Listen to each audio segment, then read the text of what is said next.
قررت اكتب قصتي دي علشان مش عارف اقولها، مش عارف احكيها، وكان لازم تتسمع. ايوه، كان لازم اكتبها وحد يحكيها عشان تسمعوا اللي حصل لي وتستفيدوا منه. لازم تتعلموا.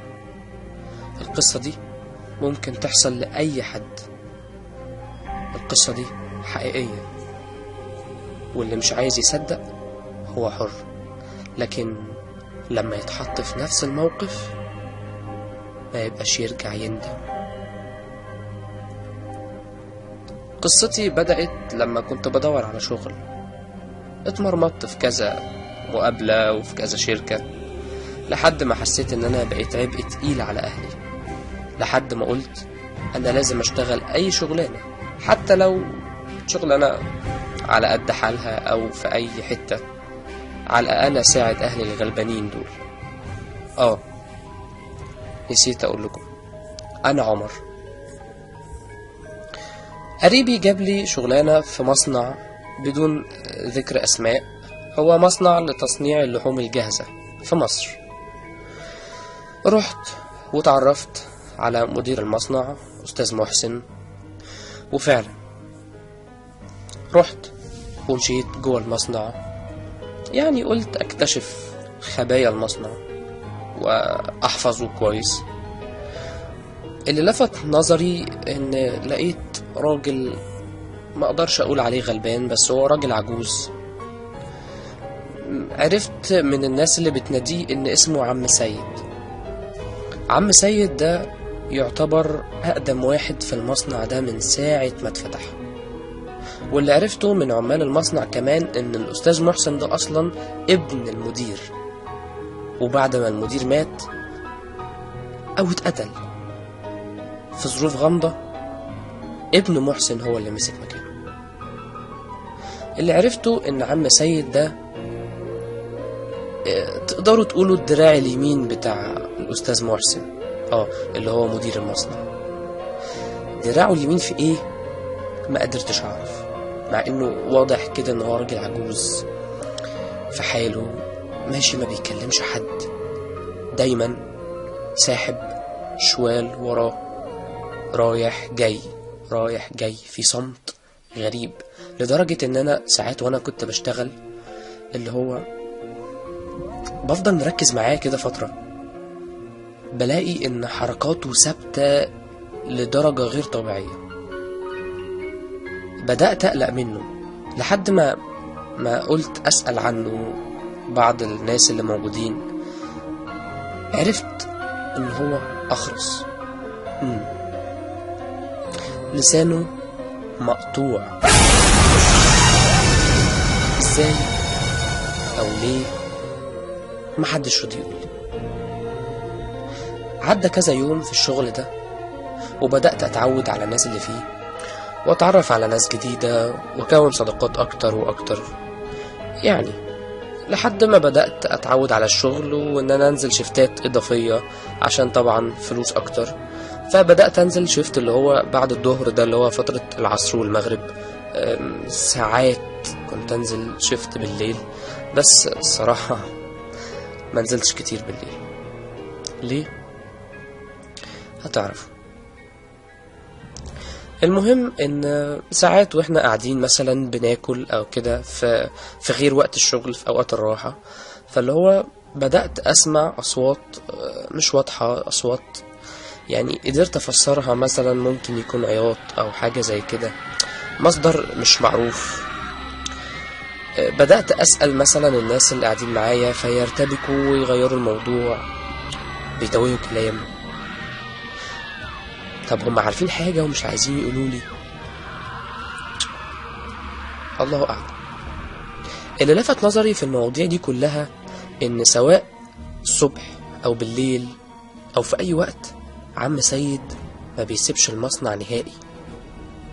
أعتقد إن هو بيبات فيه أصلا، لدرجة إن أنا علشان خاطر ألاحظ الموضوع ده نزلت شفت بالليل، وكان أعتقد إن هي أول مرة أنزل فيها شفت بالليل، ويا ريتني ما نزلت انا ومجموعه من صحابي. اتفقنا ان احنا اليوم ده ننزل شفت بالليل، واتفقنا مع الأستاذ محسن ووافق فعلا، مفيش أي حاجة. بدأنا شغل واشتغلنا عادي جدا ومكانش في أي حاجة، وفعلا بعتنا واحد مننا يجيب أكل وكده، وقعدنا كلنا وبدأنا نسمع نفس الأصوات اللي بنسمعها كل يوم بعد المغرب. بس المرة دي الأصوات كانت أعلى. المرة دي تحسوا صوت ناس بتتعذب. صويت على عياط. برضو ما قدرتش أحدد مصدر الصوت ده منين، لدرجة إن أنا قلت يا جماعة هو حد مشغل تلفزيون على فيلم رعب ولا في إيه؟ هو أستاذ محسن موجود هنا؟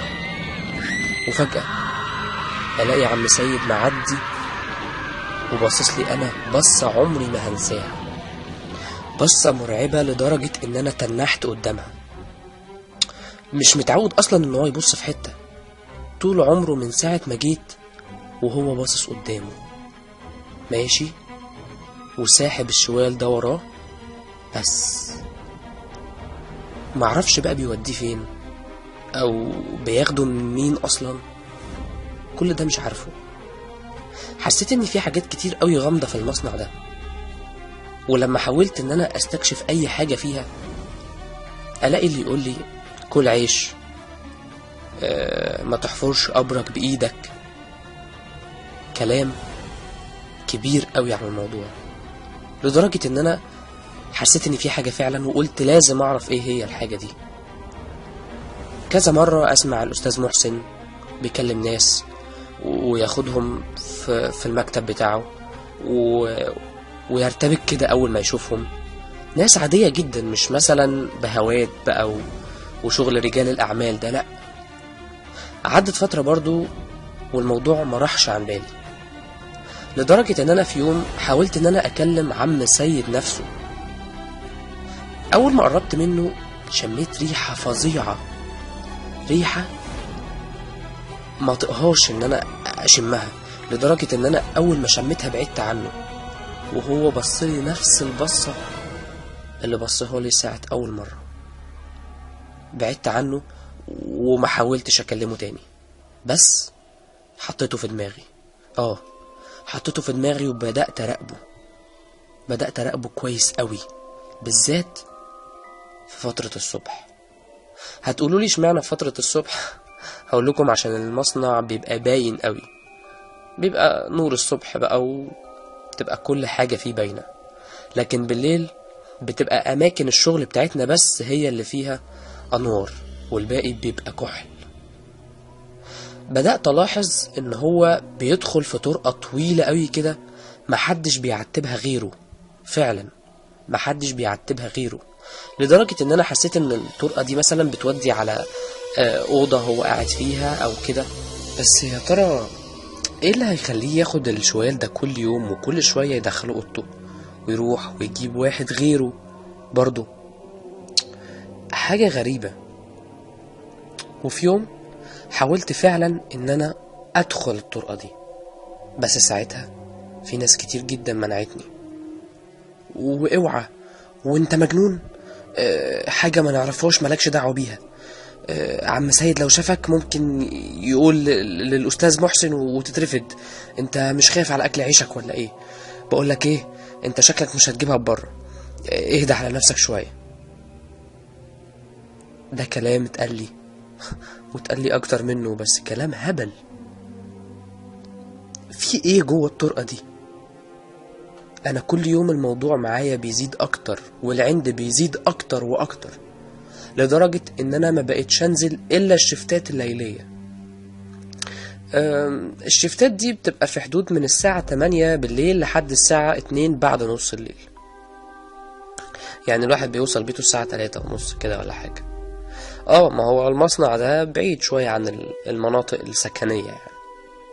المهم فعلا بقيت بنزل كل يوم شفت ليلي، كل يوم بنسمع نفس الأصوات اللي بنسمعها، اللي بدأت أتعود عليها.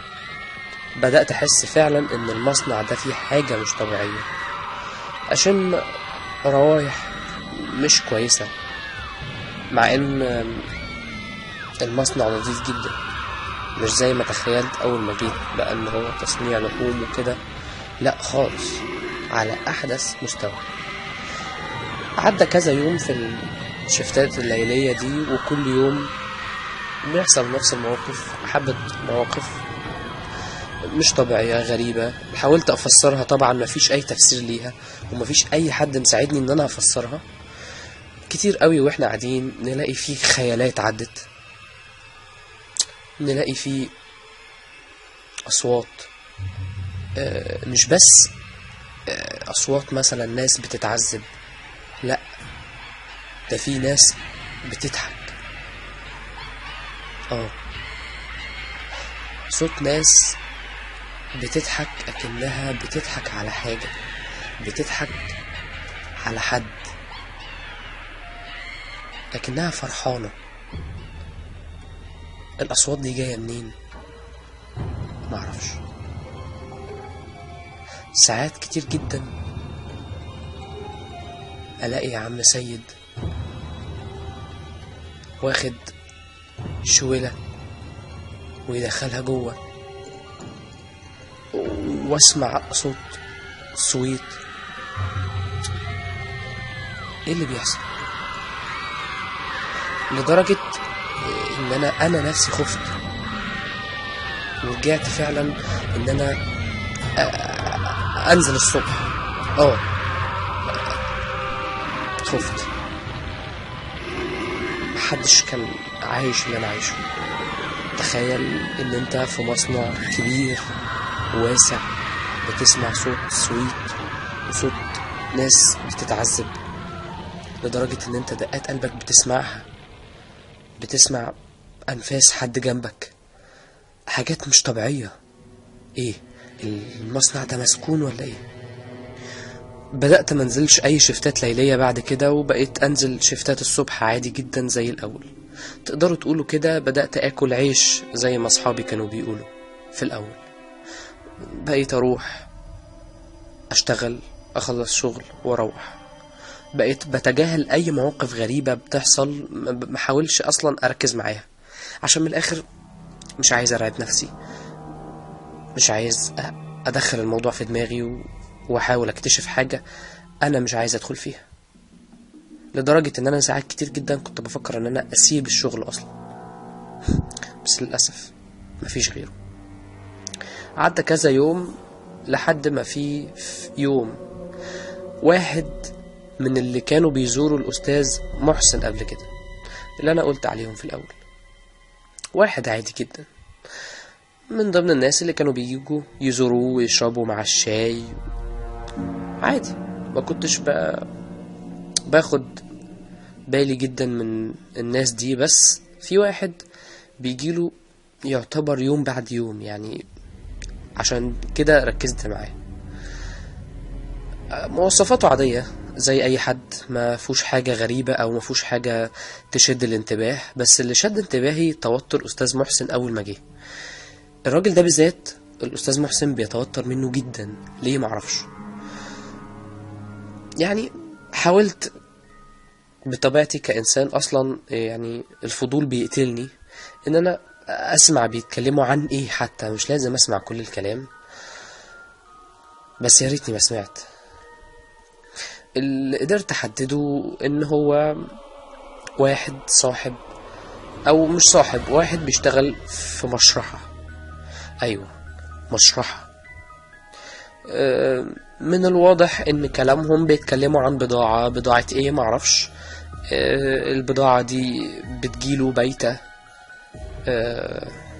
حاولت بعد كده أعرف إن البضاعة دي جثث بالظبط. أنا قلت زيكم كده إن أنا ممكن أكون سمعت غلط ولا حاجة، ما صدقتش. أصل حاجة غريبة، حاجة تخلي الواحد يشمئز. إيه اللي جاب الجثث اللي إحنا بنتكلم فيه دلوقتي؟ الله أعلم. حاولت أركز تاني، يمكن أسمع حاجة تصحح خطأي ده، لكن ما سمعتش حاجة غير إن هو أستاذ محسن هياخده يشرب مع الشاي جوه. دخل فعلا، وبعد شوية لقيت الأستاذ محسن طالع وبينده عم سيد عم سيد جاله في سكات تام، واستاذ محسن راح قافل باب الاوضه وخارج، هو شاف شغله. ركزت بعديها بشويه لقيت عم سيد خارج بشوال. انا ما قدرتش الاحظ ايه اللي في الشوال ده، بس لما بدأ عم سيد يدخل الطرقة بالشوال ده لاحظت ان الشوال مقطوع. مش هي دي المشكلة، المشكلة ان اللي جوه الشوال ده هو الراجل اللي كان مع الاستاذ محسن. ايوه، انا ما صدقتش نفسي. ازاي؟ طب هو مودينه على فين؟ طب هو مات ولا موتوه ولا لسه هيموت؟ طب هو عمل لهم ايه؟ انا ما ينفعش اسكت على حاجة زي كده. حاولت ان انا ادخل ورا عم سيد ده، بس الظروف ما كانتش مساعداني ساعتها، وكان في ناس كتير في المصنع فسكت. حاولت ان انا اسأل بعض الناس، طب هو مين الراجل اللي كان جاي الاستاذ محسن ده؟ طب تعرفوه ولا ما تعرفوهوش؟ لحد ما بدأت اجر واحد فيهم في الكلام، وبدأت اواجهه واقول له ايوه، هو الراجل ده بتاع مشرحة، وكانوا بيجيبوا في سيرة جثث. انت لازم عارف حاجة، انت لازم تقولي، انت عارف حاجة اكيد، انتوا عارفين كلكم حاجة في المصنع ده ومش عايزين تقولوها. انطق بقى وقول، مين عم سيد ده؟ ها؟ وبيعمل ايه استاذ محسن؟ بيقتلوا الناس ولا بيعملوا ايه؟ ايه الطرقة دي؟ جواها في ايه؟ هو عم سيد اتخرس ولا اتنيل؟ حصل له ايه؟ انطق. وهو برضه مش عايز يقول حاجة، مش عايز يرد، وفجأة انهار وجري من قدامي. انا مش عارف في ايه. هما مالهم؟ مش عايزين ينطقوا ليه؟ مش عايزين يتكلموا ليه؟ في حاجة غريبة بتحصل في المصنع ده، وانا مش هينفع اسكت عليها. انا يا قاتل يا مقتول، انا مش هخاف خلاص. في حاجة غريبة في المصنع ده ولازم اكتشفها. بدأت ان انا اطلب من الاستاذ محسن ان انا انزل شفتات ليلية، وبدأ يعترض لما لقاني مصر ان انا انزل شفتات ليلية، بس اصريت، وعشان هو شايف ان شغلي كويس في المصنع بدأ يوافق. بدأت اعمل نفسي ان انا معرفش اي حاجة خالص، قلت لازم اعرف ايه اللي بيحصل. بدأت اقرب منه، ان انا مثلا اجيب له كوباية الشاي، اجيب له اي حاجة، اظبط له ورق، مش عارف، اروح اجيب له كذا، اروح اعمل له مشوار، بحيث ان انا ابقى قريب منه، اسمع كلمة كده ولا كده، مكالمة ولا حاجة. لدرجة ان هو بعد كده جه اداني مفتاح بوابة المصنع الكبيرة، وقال لي بعد ما الشفت الليلي يخلص اقفل بس الباب من بره، وادي الباب ده لعم سيد علشان هو بيخش بيبات جوه المصنع كل يوم. وفعلا عملت ان انا مفيش اي حاجة، وخدت منه المفتاح وعادي جدا، واستأذنت ورحت كملت شغلي ونزلت الشفت الليلي. وكالعادة اصوات ضحك ناس، واصوات صريخ، واصوات ناس بتتعذب. بدأت اعرف ايه الناس اللي بتتعذب دي. في حاجة بتحصل جوه، حاجة مش طبيعية. يا ترى بيقتلوا الناس ولا بيعملوا ايه جوه؟ وايه القصة اللي ورا عم سيد دي؟ انا لازم اعرف، لازم. في حاجة مش طبيعية بتحصل. عدى اليوم عادي وروحت، وجه تاني يوم نزلت الشفت الصبح، وروحت ارتحت شوية، وجه بالليل علشان انزل الشفت الليلي. وبعد ما اخلص ادي المفتاح لعم سيد. هي دي الليلة اللي معدتش على خير. هي دي الليلة اللي غيرت مجرى حياتي. هي دي الليلة اللي قضيتها في مصنع الأموات. رحت واتكلمت مع أستاذ محسن، فإني أبات النهاردة علشان البيت فيه حبة تصليحات، أبات النهاردة في المصنع. رفض بشدة، بل بالعكس بدأ إن هو يقول لي جيب المفتاح، وانت فاكر ان ده مكان بيات ولا ايه؟ اللي هو قلت الفرصة هتضيع من ايدي، فاللي قلت له خلاص انا اسف، خلاص انا هروح فعلا. بس وفضل المفتاح معايا. عدت الليلة عادي جدا لحد ما جت الساعة 12. جت الساعة 12 بدأ ان في بعض العمال يمشوا، ان هما بيخلصوا شغلهم فبيمشوا. فطبعا اصريت ان انا اخد شغل زيادة يوميها علشان افضل في المصنع لحد ما اجي ادي المفتاح لعم سيد واكون اخر واحد خارج من المصنع. طبعا اليوم ده عملت نسخة على مفتاح المصنع قبل ما اروح المصنع في الشفت الليلي. الليلة دي كانت ليلة غير اي ليلة.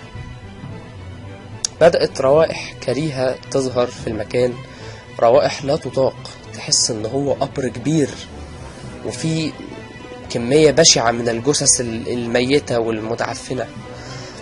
ما قدرتش برضو احدد مصدر الريحة لحد ما جات الساعة.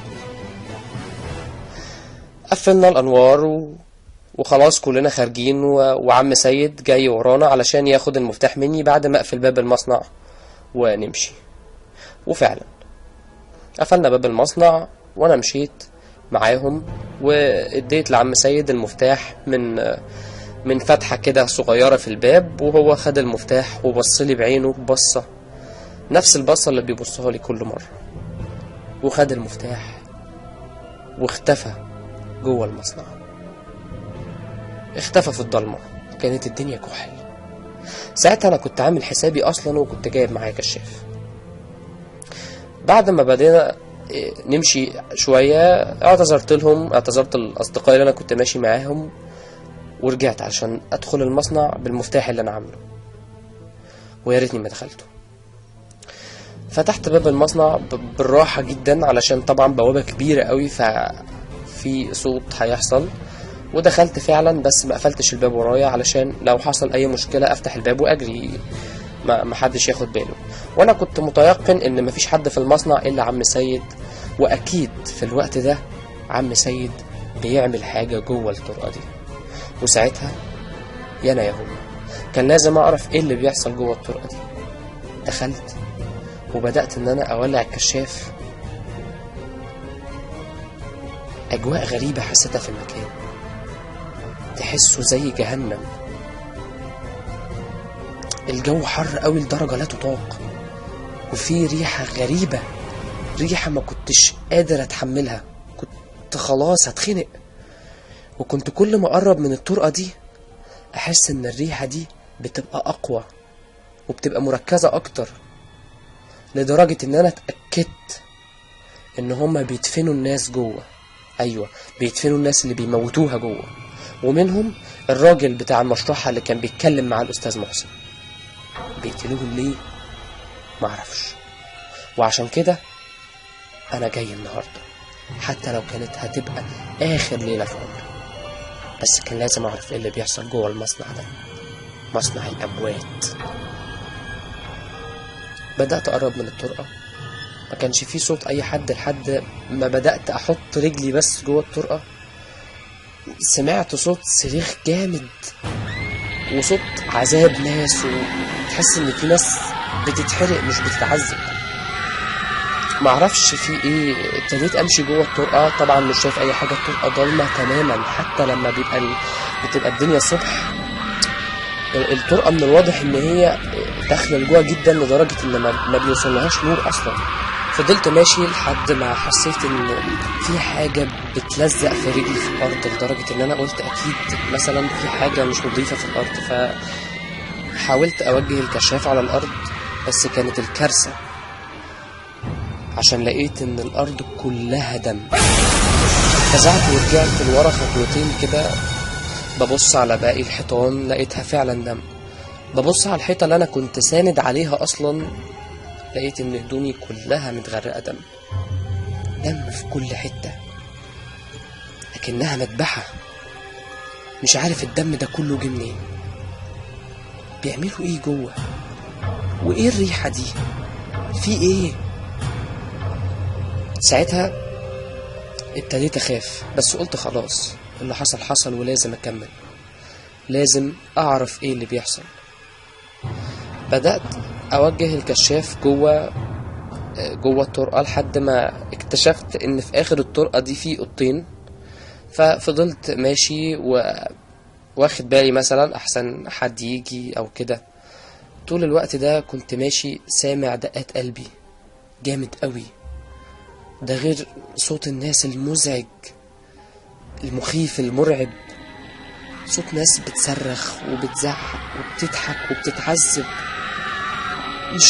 مش قادر خلاص، وداني وجعتني. فضلت ماشي، حاولت ابص كده بعيني، لاحظت انها اوضه عامله زي الحمام. ما لحقتش، فلقيت في زي صوت اشتغل، صوت مكن. الصوت ده مش غريب عليا، ايوه ده صوت المكن اللي في المصنع بره. الله، طب هو اشتغل هنا ليه؟ في حاجة غريبة. كملت مشي لحد ما لقيت في شخص معدي. ايوه ده عم سيد. لا بس ايه ده خارج من الأوضة التانية وساحب جثة مين دي؟ ويا ترى واخدها في الأوضة التانية هيعمل بيها ايه؟ أنا مش متخيل. بدأت أقرب أكتر وأكتر لحد ما قربت من الأوضة اللي خرج منها عم سيد، واللي من الواضح هي الأوضة اللي بيبات فيها. أيوة، سمعت صوت حد جوه مش غريب عليا. حاولت أركز كده، لقيته الأستاذ محسن. إيه؟ أستاذ محسن؟ إزاي؟ وإيه اللي جابه هنا دلوقتي؟ لقيته بيكلم حد في الأوضة، وقدرت أسمع من كلامهم إن هما بيتفقوا على جثث. أيوة جثث، بيعملوا بيها إيه؟ مش فاهم. يا رب أنا إيه اللي خلاني أشتغل في المصنع ده؟ يا رب. ملحقتش، فجأة لقيت الأستاذ محسن خرج من الأوضة ودخل الأوضة اللي فيها عم سيد، وبدأوا يتكلموا مع بعض، يقولوا شوية حاجات كده، وعم سيد طبعا ساكت علشان أخرس. والله أعلم هو لسانه مقطوع ليه. بدأت أقرب والمح اللي بيحصل في الأوضة. أبشع منظر ممكن تشوفه في حياتك، جثث مترمية في كل حتة. أيوة جثث، الأوضة كلها دم، بحر دم، وفي زي مفرمة بس أكبر من اللي احنا بنشتغل عليهم برا، مفرمة كبيرة قوي. أيوة زي ما انتوا تخيلتوا بالظبط، أبشع منظر ممكن تتخيلوه في حياتكم. بني آدمين بتتفرم. أيوة جثث بني آدمين بتترمي في المفرمة دي وبتتفرم. ايه ده؟ ازاي؟ ما قدرتش اتحمل المنظر، رجعت خطوتين لورا، فلقيت باب الأوضة بتاع عم سيد، ورحت داخل. لقيت العجب، لقيت كلام كتير مكتوب على حيطة الأوضة دي، كلام ما قدرتش أقراه، النور كان خافت قوي، بس قدرت أفهم من الكلام ده إن الكلام ده اللي كاتبه عم سيد. قدرت أفهم إن لسانه اتقطع قصد. أيوة، لما جه يشتغل في المصنع أيام ما أبو الأستاذ محسن كان ماسكه. أيوة، وبدأ يعرف حاجات ما كانش المفروض يعرفها، فقطعوا لسانه، ومن ساعتها هو اللي بيساعدهم في الموضوع ده. ايه ده؟ يا رب ايه اللي بيحصل ده؟ والراجل بتاع المشرحة اللي اتقتل عادي كده بيقتلوا الناس؟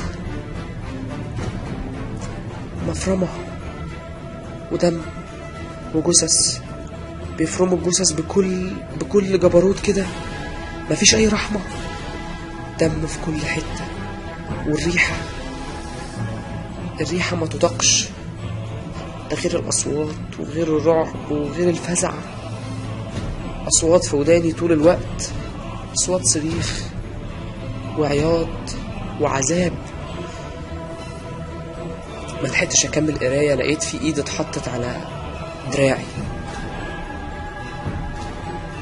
وبعدها ما حسيتش باللي حصل. أيوه، ما حسيتش هم عملوا فيا إيه. فتحت عيني، لقيتني مربوط في الأوضة اللي عم سيد كاتب فيها بدمه، أو بدم الجثث، دم الجثث دي كلها. جيت أقوم، عم سيد زقني، جيت أتكلم وأزعق فيه، اكتشفت إن أنا لساني مقطوع. أيوة، لساني قطعوه علشان أنا عرفت كل حاجة، علشان ما اتكلمش. قمت بكل قوتي وبقيت أكسر في الحاجة وأكسر في الأوضة وأزق عم سيد، لدرجة إن أنا وأنا بزقه وقع هو كمان في المفرمة. والله ما كان قصدي. أيوة، عم سيد اتفرم قدامي. جيت أوقف المفرمة، لقيت مين واقف؟ لقيت الأستاذ محسن. لقيته قاعد يضحك وأنا مفزوع، مش قادر أصدق نفسي ومش قادر أتكلم، قاعد أصوت صوتي ما بيطلعش، قطعوا لساني. وبدأ الأستاذ محسن يتكلم. عرفت كل اللي حصل في المصنع. شايف اللي انت فرمته ده؟ او كان ايام والدي بقى الله يرحمه، جه وعمل زيك كده، عمل الشاب اللي مفيش منه، اللي ما بيخافش، ودخل الطرقة دي زي ما بنسميها كده طرقة الأموات، وكل اللي بيقرب منها لازم ما يخرجش منها سليم. وأظن أقل حاجة ممكن نعملها لك إن احنا نقطع لك لسانك. أمال اتفضح؟ سمعة المصنع ده تضيع. ما انت عارف المصنع ده مشهور في مصر كلها، وانت عارف ان المواشي والحاجات دي ما بتجيبش همها. وبرضو احنا ما يرضناش ان احنا نأكل الناس لحوم فاسدة او لحوم مش ولا بد. واظن انت شاهد على نظافة المصنع. عم سيد مات، لكن انت موجود. امال انت تعرف كده اسرارنا وتمشي؟ حتى لو لسانك مقطوع مين هيرضى يشغلك؟ وبعدين انت موتت عم سيد يا عمر. ايوه، كان راجل غلبان والله، حرام عليك، ليه موتته؟ عشان كده انت هنا مكانه. ايوه، عارف يعني ايه مكانه؟ يعني هتبقى اخرس، ما بتشوفش، ما بتسمعش، وما بتتكلمش. هتعمل كل اللي هقولك عليه بالحرف الواحد، ومش هتقدر تفتح بقك. خلاص، ده قدرك. شايف الأوضة اللي جوه؟ شايف بقى الدم اللي عليها ده بقى خط عم سيد، كان بيخرج اللي جواه في الكلام ده. اعمل زيه، انت حر، مش هلومك. اصل يا عيني ما عندكش لسان تنطق بيه، بس عندك ايد بتكتب. استخدم ايدك وقول اللي نفسك فيه. ما حدش هيصدقك. اسمع مني، انا عارف ما حدش هيصدقك. بعدين دي سمعة مصنع، واكيد مفيش واحد مجنون اخرس هيصدقوه. اكتب قصتك واعمل اللي انت عايزه. صدقني انت من هنا ورايح هتبقى عم عمر. هو ده قدرك يا ابني، اتعامل على الاساس ده بقى. يعني ايه؟ خلاص كده هو ده نصيبي؟ هعيش وهموت في المكان ده؟ الأوضة الكئيبة اللي ريحتها ما تطاقش دي هتبقى أوضتي؟ خلاص الفضول خلاني أبقى مكان عم سيد. لساني مقطوع وماشي رايح جاي في المصنع، ما بتكلمش وما بتحركش، الناس كلها بعيد عني، وامشي وجارر ورايا شوال في جثث، افرم الجثث دي بايدي؟ مش هقدر اعيش كده. لا لا، انا لازم اكتب، لازم اخرج اللي جوايا باي طريقه، لازم اتكلم. يا رب لازم الناس تصدقني. ايوه انتوا اللي بتسمعوا دلوقتي لازم تصدقوا القصه دي، هي دي الحقيقه. بلاش جو الفضول اللي انتوا عايشين فيه، دي حاجات بتودي في داهيه. فيلم رعب مش كده؟ لا ده بجد، وفي مصنع حقيقي في مصر. القصه دي حقيقيه، خدوا بالكم، بطلوا الفضول اللي فيكم. طيش الشباب ده ياما بيودي في داهيه، تعلموا مني. انا رحت في داهيه خلاص، انا بقيت مشارك في جريمه بشعه، وللاسف مش قادر اتكلم، قطعوا لساني وبقيت مكان عم سيد. عارفين يعني ايه مكان عم سيد؟ يعني بفرم جثث بني ادمين ميته وساعات صاحيه، عايش وسط الدم وريحه الجثث الميته. شفتوا؟ انا مبقتش اخاف خلاص، قلبي مات. اتجننت، خدوا بالكم. ايوه انا اتجننت.